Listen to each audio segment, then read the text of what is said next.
everyone, welcome back to another Canada Advocate video, where today we'll be joining our Canada Advocate Martin on his recent trip to Niagara Falls.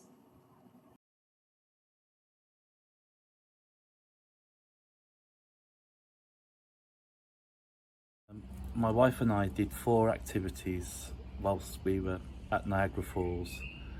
We did the journey to the falls, which is the riverboat going up the river right to the base of the Horseshoe Falls.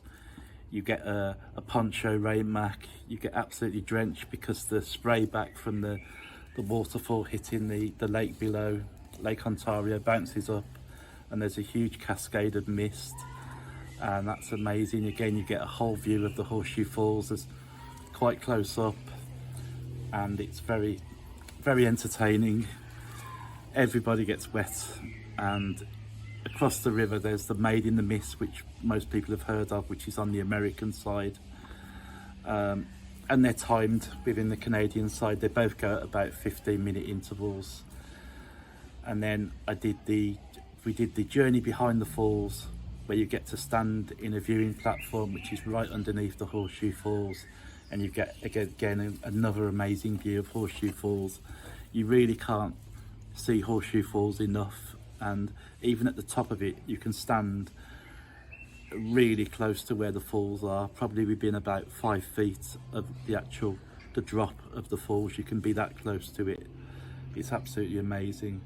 And then we did this thing which is about a short bus ride away, called the Aero Kart experience, which goes over a whirlpool, this absolutely gigantic whirlpool. And this cable car is like I think they call it a cart. It's like see-through. It's a metal cart where you actually can look down the bottom through the grate, and you can see this huge gigantic whirlpool swishing around, which is so powerful. Apparently if a tree trunk gets caught in it, it'll stay down there for about a week. That's how powerful this whirlpool is. And it goes across to the American side, but it doesn't actually touch the American side. It stops and then basically comes back the same way, but you can move around the cart to get a different viewpoint, and you can see the fast flowing river which is coming down from Niagara Falls about 3 or 4 miles away. And on the first day that we were there, we did the big wheel, which is just about half a mile from the hotel we were staying at. So that takes you very high up, and you can see all of Niagara Falls and all of the surrounding area and the American Falls. And again, it's just a fantastic experience. The best thing about Niagara Falls experience is the journey behind the falls. You go down this elevator that takes you right to the bottom, to the sort of left hand side of the Horseshoe Falls, and you can see everything from the bottom, from the viewing platform.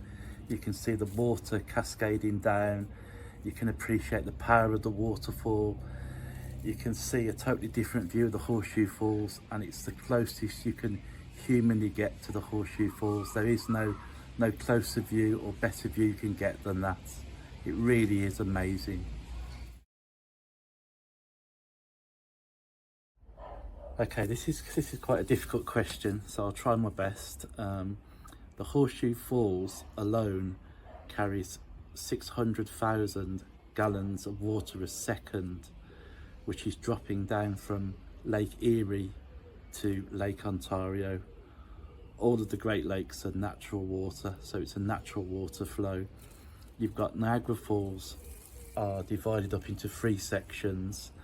You've got the American Falls, and then that's just separated by a very small island called Goat Island, and next to that, which is the smallest of the 3 waterfalls, is Bridal Veil Falls. And then finally you've got the Horseshoe Falls, which is the very famous, the big horseshoe shaped falls, which over the last 200-300 years has corroded into the horseshoe shape. It used to be just a sort of gentle crescent shape, but due to the force of the water and the water flow, it's actually now become a horseshoe shape. And to the top of that, to the one side, there's a hydroelectric power station, which was built by one of the richest men in Toronto at the time, whose name I forget, but he was actually ordered by the government to hand the electric power station over to the state, or the local council as it were, and they got control of the water. And I believe it was one of the first, if not the first, hydroelectric power station in the world, or certainly in America and Canada anyway.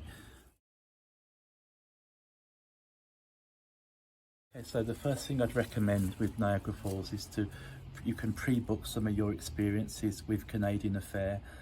The two benefits of that is, one, it will save you having to queue, but also it can help you better to budget your holiday. So you're paying in advance. You get an email and you just take the printout to the kiosk and exchange it for tickets. That's very good. The second thing is the bus system. You can get a day ticket for the bus system. It's very cheap, very reliable. There's about 4 different routes around the Niagara Falls area. One of which takes you down to the aerocart experience and other experiences along the river that flows along that out of Lake Ontario towards Lake Ontario. And the same bus journey can take you to Niagara-on-the-Lake, which is about 30 kilometers away. Also, I'd like to recommend the hotel I stayed in, the Crown Plaza. Beautiful location, directly opposite the Niagara Falls, which lights up at night, and you can also see the Horseshoe Falls about half a mile away in the distance to the right. We had a view of the falls room, and there's a restaurant on the 9th floor which can overlook all of Niagara again. You get an absolutely fantastic view.